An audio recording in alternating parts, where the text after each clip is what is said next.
jump मारो है 12 जब बजलै तब जंप मारो है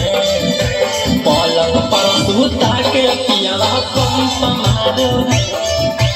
12 जब बजलै तब जंप मारो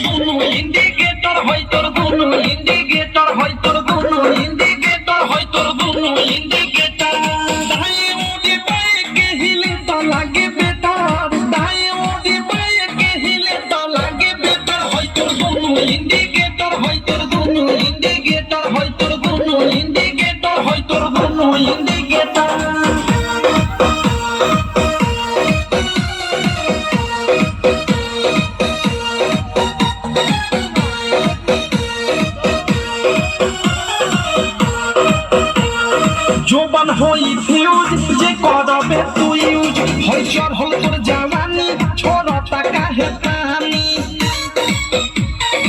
इहे जानी जोबन होई फ्यूज जे करबे तू यूज होई चढ़ल तोर जवानी छोड़ता काहे पानी